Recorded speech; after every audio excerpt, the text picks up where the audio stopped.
You did kind of tease, you did, and I did too. You did drop some bowl projections. More will come, but I do want to kind of start there, and I will start with the team that I cover directly, the West Virginia Mountaineers, a team that when we talked a season ago, it was, how are they going to possibly win 5 games? A bowl game seems laughable. Neil Brown's going to be the first coach to get fired. And this was the commentary with any guest I would have on. I thought they could crawl into a bowl game maybe. I didn't know if that would keep Brown, but they proved a lot of us wrong. They won 9 games.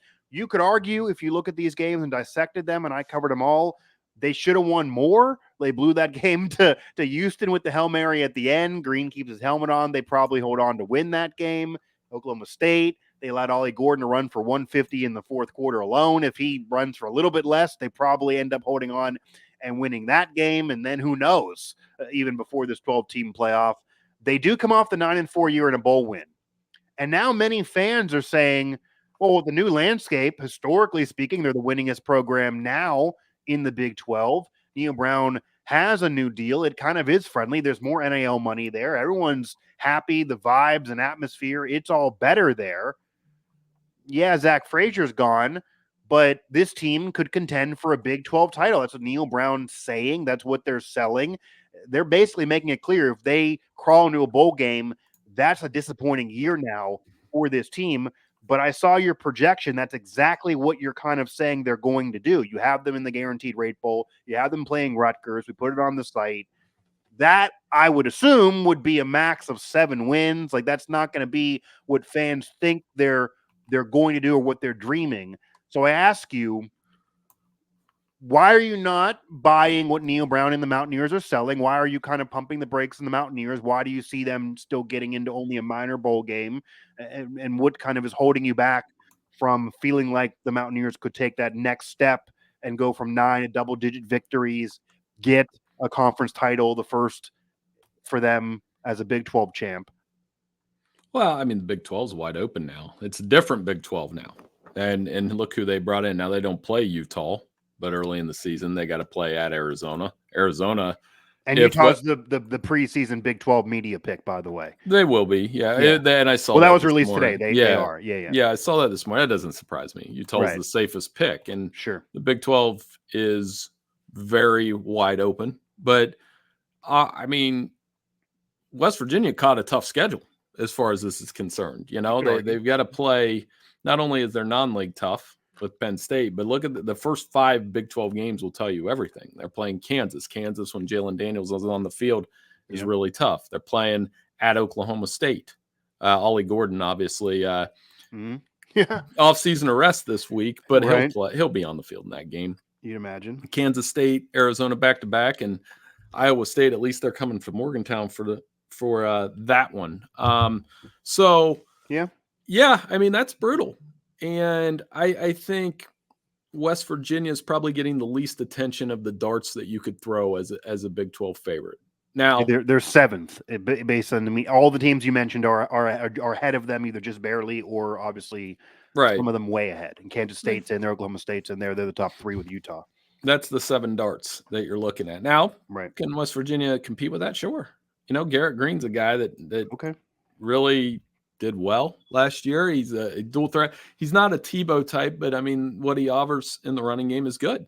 And you have top 3 leading rushers back, good offensive line, Neil Brown's system. Like you said, I would love to hear the playback of what I said on here last year. I was probably one of those guys that was trying to say, okay, 6 or 7 wins constitutes a good season. Yeah. Surpass that. I'm guessing that's what I said on here. Yeah, I think you did in our projection too. And that's kind of where I was, because the schedule was arguably even tougher last year. They had to go to Penn State. This year, at least, they have the Nittany Lions at home. We didn't know Pitt would be as bad as they were when we were talking last year, and they ended up having a 3-win season. So out of conference, you could argue was even tougher last year for the Mountaineers.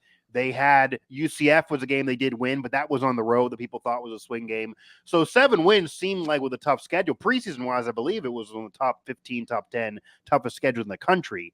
WVU has a hard schedule this year, but some are not putting it there because the end of the year, which you did not mention, if they end up in a situation where they can hold water to the middle of the season and be tied with some of these teams, they have an easy slate at the end. They could roll off and win 3 or 4 in a row at the end of the year.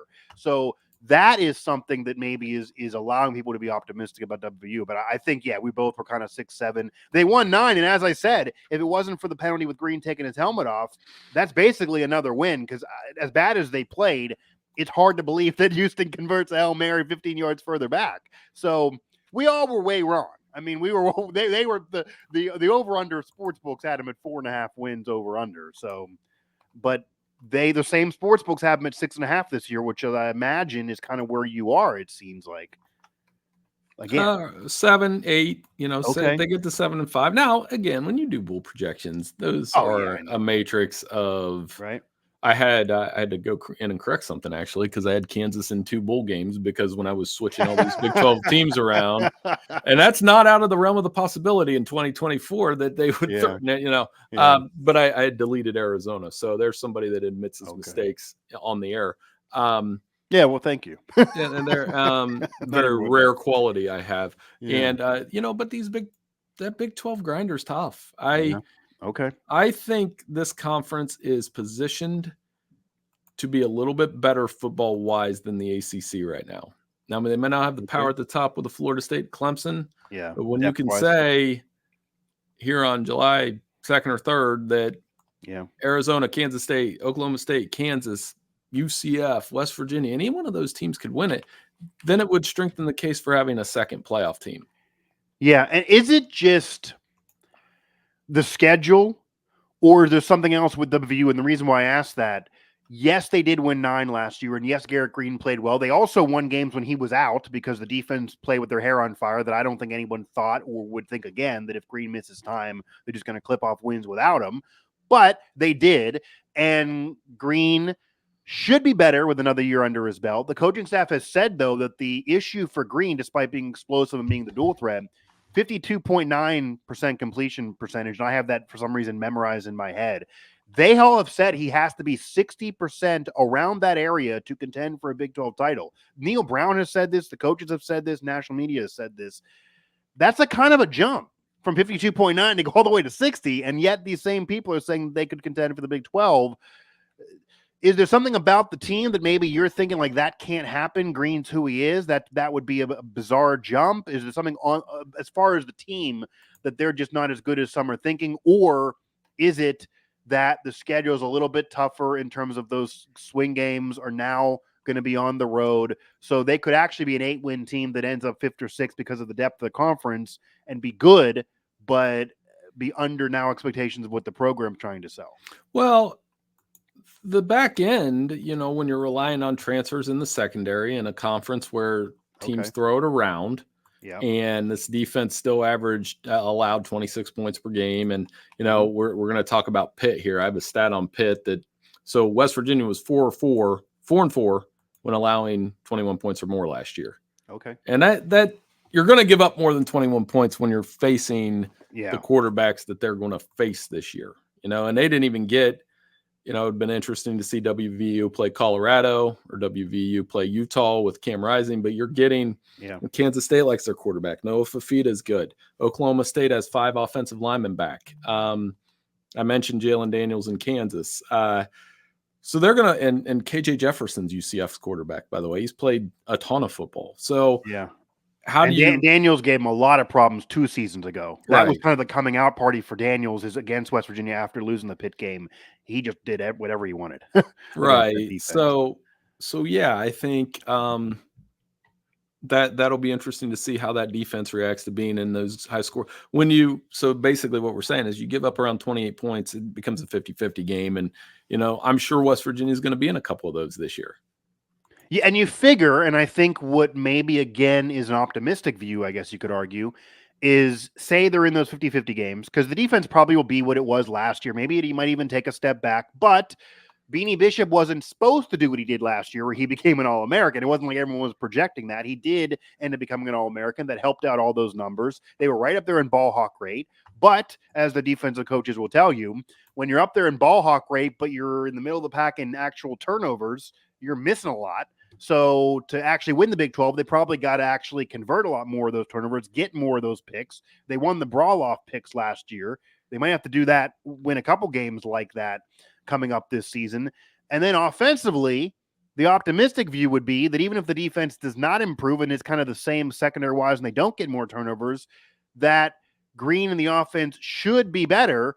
Green has another season under his belt, so should be more accurate, should now be smarter with the football off the growing pains he learned last year, like that Houston loss.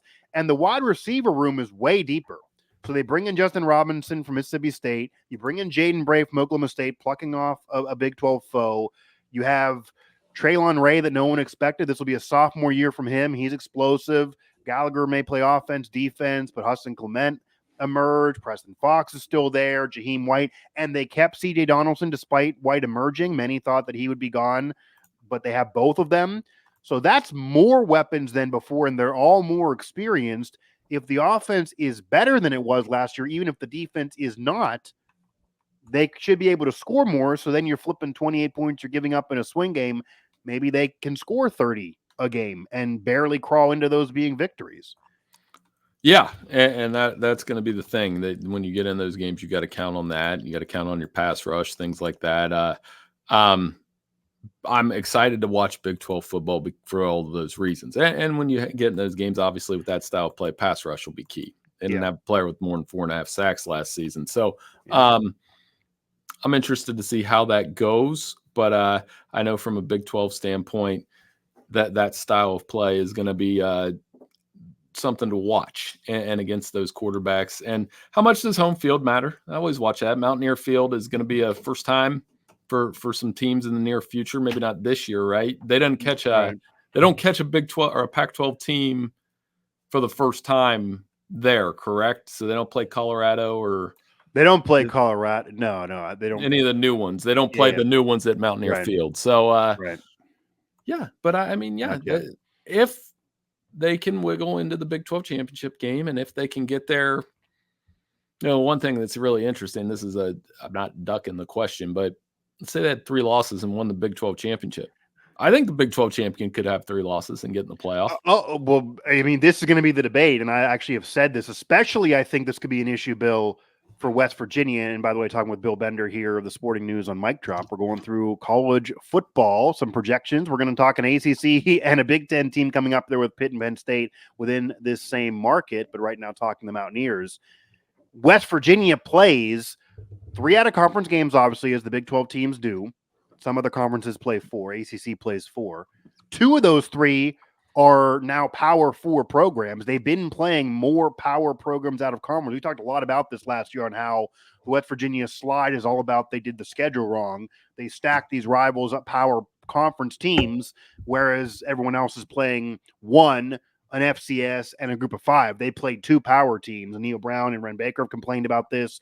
Next year, not this 2024 season, but 2025 is when Ren Baker really gets a hold of the schedule to change a lot of that. So you're going to see probably just 1 power out of conference team. But this year, you still have Pitt and Penn State there with Albany mixed in. So figuring Albany is a victory, they have 2 out of conference power teams in there. Even if you're not high on Pitt, Penn State's there. It is at home, but it's still freaking Penn State. There's a possibility, Bill.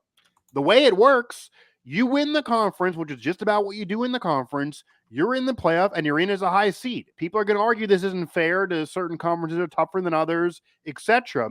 West Virginia could go into conference play at 1-2, lose both power rival out-of-conference games, and if they win these swing games, win this Big 12, which is still going to be a crapshoot probably and wide open, they could get in the playoff as a high seed, win the Big 12, and lose to both Pitt and Penn State. It is possible to do that.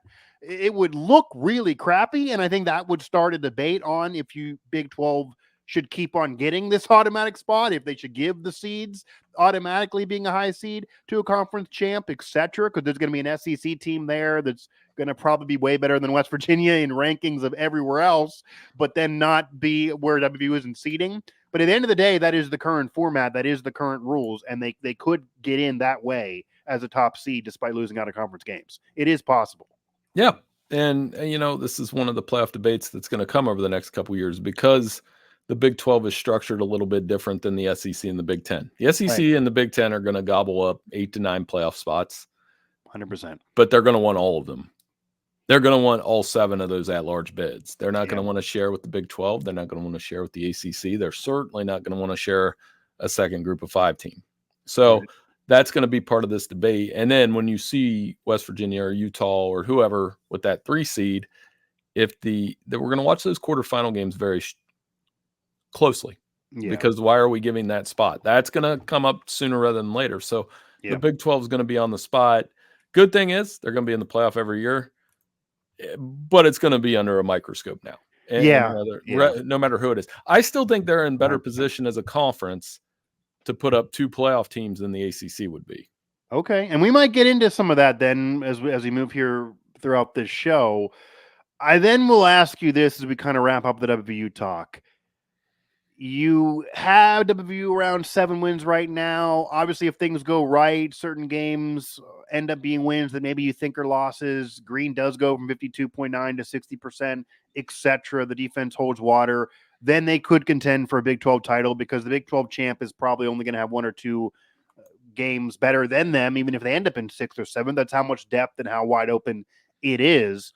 But what is the floor for you, and what could the floor look like? Like, they had that 9 one year. They proved everybody wrong. People making jokes about them, saying they're a MAC team. Egg was on their face. But it's not like that was that long ago. And it's also not like 1 9-win season for a historic program is going to be good enough to make people forget about that and forget that it has now taken Neal Brown. This is going into year 6 to have a really solid, great year. He does have an extension off of that. It's a favorable one for the program, by the way, if you really dissect it. But what does the floor look like? And is it out of the realm of possibility that we're sitting here next year, Neal Brown has been fired, and they won 4 games, and 2023 means nothing, and they got to fix it all over again? 4 games would be the floor. There are 10 games on this schedule that they could lose. That'd be really bad. I mean, that would be what I'm saying. I think a 4-win season, Bren would have to discuss Brown again. So if you look, and that's kind of how I break down schedules, is how many games could they lose? And if this is me saying, I'm saying there's 2 games that they're absolutely going to win. That's Albany. They're not going to lose to Albany. Okay. And I don't think they're going to lose at Cincinnati. Okay. I think Cincinnati's in a little bit of a bad spot. 2 dubs. Okay. The rest of those games, you could make a case that they could lose, however flimsy you make it, you could say, okay, they could lose that game. So 4 and 8, to me, if you say it's all 10, they're still going to win a couple. 4 and 8 would be the floor. And then you're getting into some weird conversations there because all of that momentum they built last year would be gone. And that's the Big 12. When every week you're like, I'm sitting here looking at their schedule. Yeah, Iowa State could be a game. The Iowa State could get weird. They've got a good quarterback. Have to go out to Tucson. Have they ever gone out to Tucson for a game? Probably going to be hot. Down the stretch, Baylor and UCF come to Morgantown. Those are favorable. And then at Texas Tech, I mean, I've watched enough games. Texas Tech is always up in the air with WVU. That no matter what those seasons are, they always play them. They always play them tough. And and Baylor and UCF, they did beat them last year on the road. So it's hard to beat these programs back-to-back years, even though the rosters are changing. The coaches know each other. You got film. WVU at least is similar in style with most of the key contributors back, so they can watch the same game from last year and scheme for this year's team. Yeah. But again, 4 wins would be doomsday. That would make 2023 almost irrelevant in the grand scheme of things, would likely lead to a lot of transfers leaving if they have eligibility left.